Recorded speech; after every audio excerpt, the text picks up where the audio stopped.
जय हिंद मेरे प्यारे साथियों, आज हम चर्चा करने वाले हैं मध्य प्रदेश पुलिस कांस्टेबल की वैकेंसी की। जो भी साथी तैयारी करते हैं और जो किस तरीके से स्ट्रेटजी से तैयारी करते हैं कि जो लोग कुछ लोग पहले प्रयास में सफलता प्राप्त कर लेते हैं और कुछ लोग क्या गलतियां करके चलते हैं जिस वजह से उनके नंबर बार बार वो बॉर्डर तक पहुंचते हैं और लटक जाते हैं या कम नंबर आते हैं। कहीं ना कहीं तैयारी में डिफरेंट होता है, बाकी सभी का माइंड बराबर होता है, कोई दिक्कत नहीं, लेकिन आपकी तैयारी के ऊपर डिपेंड करता है आप किस तरह से तैयारी करते हैं, आपका टाइम मैनेजमेंट क्या है, आप मॉर्निंग में पढ़ते हैं या आप इवनिंग में पढ़ते हैं। तो आज इस वीडियो के माध्यम से आप पूरा टारगेट और सारी चीज़ों को समझ लीजिएगा। पहले प्रयास में 6 महीने के अंदर आप भी सफल हो जाएंगे अगर आपने इस छोटे से तरीके को फॉलो कर लिया। मैं आपको 5 मूल मंत्र दूंगा, 5 तरीके, जो जिस तरीकों को आपने 5 नियम के तहत आपने फॉलो कर लिए तो आपका सिलेक्शन इस बार आने वाली कोई भी पुलिस कांस्टेबल की वैकेंसी हो या सब इंस्पेक्टर की हो या कोई अन्य वैकेंसी हो, अगर आप इसको पालन करके चले तो आपका सिलेक्शन होने से कोई भी नहीं रोक सकता।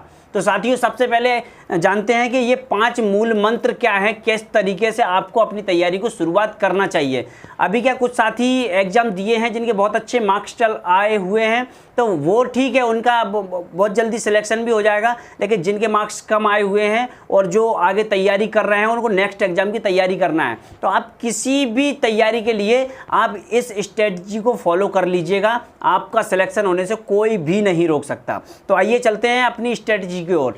तो दोस्तों, सबसे पहले तो आपकी स्ट्रेटजी में पहला टारगेट आपका होना चाहिए, सबसे पहले जिस चीज़ की आप तैयारी कर रहे हो, जैसे आप पुलिस कांस्टेबल की तैयारी करना चाहते हो। फॉर एग्जांपल हम पूरा पुलिस कांस्टेबल को लेके चलेंगे, कुछ लोग सब इंस्पेक्टर की भी करेंगे, कुछ लोग एसएससी जीडी या अदर भी करेंगे। तो पुलिस कांस्टेबल जैसे की तैयारी लेके चल रहे हैं, तो सबसे पहले आप अपना लक्ष्य बना लीजिए, आपका टारगेट कर लीजिए कि मुझे पुलिस कांस्टेबल एग्जाम को क्रैक करना है इस बार आने वाली वैकेंसी में। सीधी सी बात, कितने भी पद आए कोई दिक्कत नहीं, मुझे एक पद अपने लिए करना है। अब वो पद एक कौन होगा, कैसा होगा, आप पहले रैंक करते हैं या किसी भी रैंक में आए, मतलब नहीं है, आपका एक पद निश्चित होना चाहिए, ठीक है। अब उसके लिए आपको क्या करना होगा ये चीज़ समझ लीजिएगा। सबसे पहले आपने आपका टारगेट बना लिया कि नेक्स्ट एग्जाम में आपका पहला एक पद निश्चित है। अब आपको क्या करना है, अब जिस चीज़ की आप तैयारी कर रहे हैं, जैसे पुलिस कांस्टेबल की तैयारी कर रहे हैं,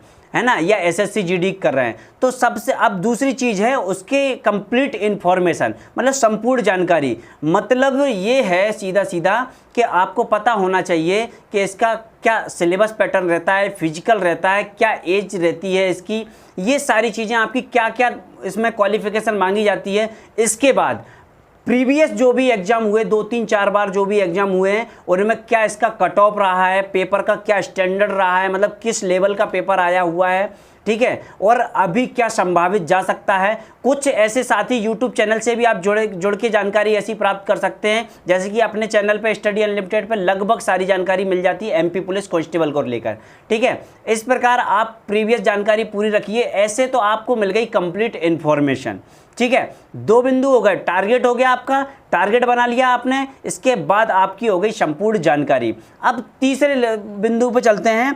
अब इसके बाद तीसरा बिंदु होता है लक्ष्य के लिए त्याग। आपका जो टारगेट है उसके लिए आपको किन किन चीज़ों को छोड़ना पड़ेगा। देखो, अगर आपने लक्ष्य बनाया है और आपने सोच लिया है कि 6 महीने में मुझे अपने को इतना स्ट्रॉन्ग कर लेना है कि मेरा एक पद निश्चित हो इस पद के लिए, इस पोस्ट के लिए, तो उसके लिए कुछ त्याग भी करना पड़ेगा। लोग क्या करते हैं, तैयारी करते हैं लेकिन त्याग नहीं करते हैं। तैयारी करेंगे भरपूर, बहुत अच्छे से तैयारी करेंगे, लेकिन त्याग नहीं करते हैं, मोबाइल में लगे रहेंगे, बात करते रहेंगे लोगों से, ठीक है ना, समझ सकते हो, ठीक है। ये त्याग बहुत ज़रूरी होता है। जिनके नंबर बार बार कम हो रहे हैं ना, कम आते हैं, बॉर्डर पे लटक जाते हैं, इनके अंदर सबसे बड़ी कमी ये त्याग वाली होती है। टीवी देखना फालतू टाइम वेस्ट है और कुछ भी नहीं है, ये आप भी जानते हो, सभी जानते हैं।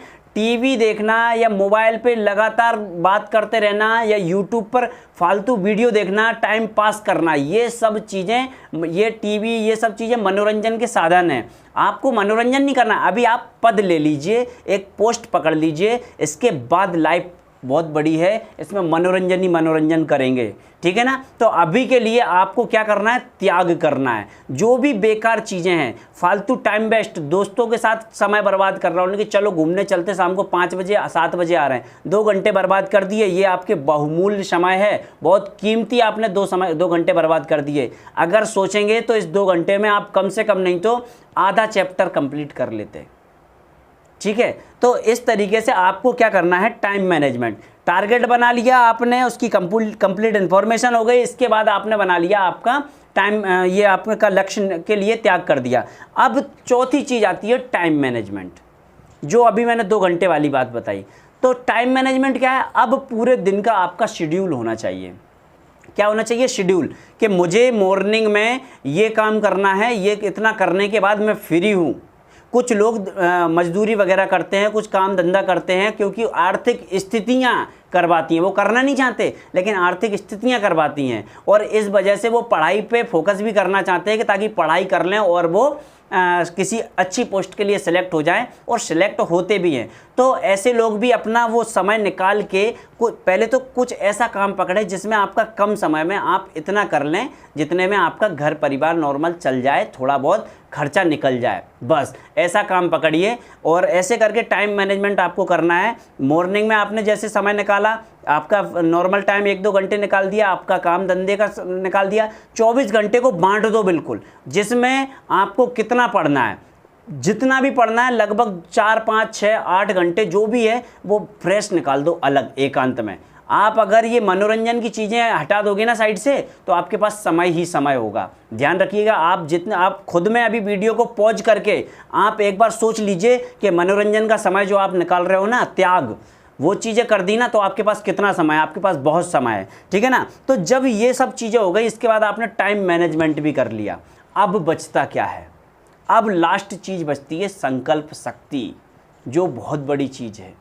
मतलब आप सब कुछ कर देते हैं, अब क्या होता है, कई बार लोगों के साथ होता क्या है, लोग क्या तैयारी करेंगे, तैयारी करते रहेंगे, 1-2 दिन हो गया, बीच में कोई नई चीज़ आई, कोई काम आया, ठीक है चलेगा छोड़ के, हाँ अरे वो बहुत अर्जेंट है, वहाँ जाना ज़रूरी है। अरे भाई वो अर्जेंट नहीं है, ये जो अर्जेंट है जहाँ पे 6 महीने की तैयारी में आप एक ऐसी पोस्ट को पकड़ रहे हैं जो आपकी 60-62 साल की उम्र तक आपके साथ रहेगी ये जॉब, ठीक है। तो ये चीज़ आपके लिए अर्जेंट है, वो इतना अर्जेंट नहीं है। कुछ ऐसे महत्वपूर्ण काम आ जाते हैं जिनको ठीक है हम टाइम निकाल के कर लें, बाकी आपके मन में ये लक्ष्य के टारगेट जो बनाया ना, वो उस चीज़ का संकल्प होना चाहिए। आप कसम खा लीजिए कि मुझे करना है, मतलब करना है। लोग कसम खा लेते फिर कैसे, मतलब कि नहीं मैं ये चीज़ नहीं करूँगा। ऐसे आपकी अंदर संकल्प की शक्ति बहुत मजबूत रखिए। अगर आपकी संकल्प की शक्ति मजबूत है तो आपको कोई भी पीछे नहीं हटा सकता। 5 बिंदु बताए हैं। सबसे पहले आपका टारगेट, इसके बाद कंप्लीट इन्फॉर्मेशन, इसके बाद आपके लिए जो टारगेट के लिए जो आपको त्याग करना है उस चीज़ का, इसके बाद टाइम मैनेजमेंट, और आखिरी में संकल्प शक्ति। अब संकल्प शक्ति मजबूत कैसे होगी ये चीज़ भी समझ लीजिएगा। संकल्प शक्ति मजबूत वो लोग कर सकते हैं जो वास्तविक में आर्थिक रूप से परेशान हैं। माता पिता किस परिस्थितियों में रह के उनको पढ़ाया है, उनको कुछ समय पहले कैसे पाला पोसा है, बड़ा किया है, जिसको पता है, माता पिता का दर्द पता है, किस तरह से उनने इस काबिल बनाया है, और वो पढ़ा रहे हैं, वो कैसे धंधा मजदूरी कर रहे हैं इस तरीके से आपको इस मुकाम तक पहुंचाने के लिए। जिसको ये चीज़ का एहसास है ना, वो आदमी पीछे रह ही नहीं सकता। गर्ल्स बॉयज़ सभी की बात कर रहा हूँ। अगर आपको थोड़ा सा भी माता पिता के प्रति थोड़ा सा भी प्रेम भाव है ना, तो आपकी संकल्प शक्ति कभी डगमगा ही नहीं सकती। ध्यान रखिएगा। बस उन माता पिता के लिए आपको ये वर्दी पाना है, या एसएससी जीडी किसी और एग्ज़ाम की तैयारी कर रहे हो तो वो वर्दी पाना है, या किसी अन्य पोस्ट की तैयारी कर रहे हो तो आपको वहाँ तक पहुँचना है। किसके लिए? माता पिता के लिए। सर माता पिता के लिए आप इसमें कर दो, बाकी माता पिता हमसे कुछ भी नहीं ले जाते हैं। ये सब हमारी लाइफ के बारे में ही माता पिता सोचते हैं कि मेरे बच्चे इस काबिल बन जाएं। क्यों? क्योंकि ताकि उनके जीवन में कभी उनको मेरे जैसी समस्याओं का सामना न करने पड़े। ठीक है ना साथियों? तो करना क्या है, आपकी संकल्प शक्ति को माता पिता के नाम पे ऐसा मजबूत कर दो कि इस बार जो आने वाली पोस्ट, जो भी वैकेंसी आए, कब आए कैसे आए नहीं फ़र्क पड़ता, मुझे सिलेक्शन लेना है, आ जाए 6 महीने में, आ जाए साल भर में, आ जाए 1.5 साल में, आ जाए, मैं तब तक इस लक्ष्य में ऐसे ही टाइम मैनेजमेंट करके करता रहूँगा।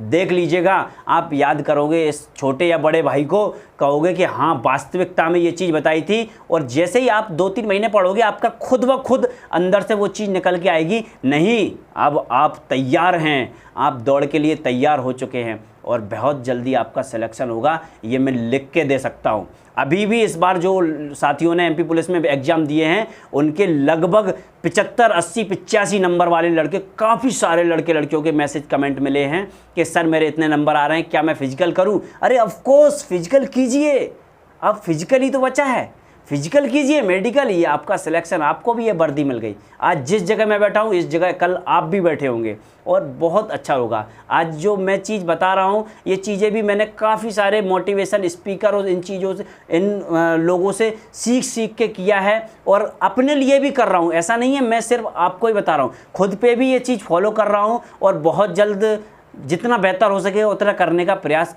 करता जा रहा हूँ। तो साथियों, आज ये दृढ़ संकल्पित होके आप ये ठान लीजिएगा कि मुझे अब कुछ करना है। 1-2 दिन का समय लग जाए, ठीक है, ये काम ख़त्म कर लो, लेकिन इस दिन से मुझे शुरुआत करना है, मतलब करना है। ये 5 चीज़ें लिख लीजिएगा, आपका सिलेक्शन होने से कोई भी नहीं रोक सकता, ये ध्यान रख लीजिएगा। बस माता पिता के लिए इतना कर दो। और बस अगर इस भाई की बात थोड़ी सी भी अच्छी लगी हो तो कमेंट में जय हिंद ज़रूर लिख दीजिएगा और थोड़ा सा जो भी आपको प्यार मोहब्बत में जो भी कमेंट करना वो कर दीजिएगा, ठीक है ना। और वीडियो को लाइक कर दें और थोड़ा बहुत सपोर्ट अपने भाई का भी करें और जो भी है बेहतरीन, नहीं है तो आप बस अपने इस टारगेट को लेकर चलें, इतना ही मेरे लिए काफ़ी है। बस बहुत बहुत धन्यवाद। जय हिंद, जय भारत।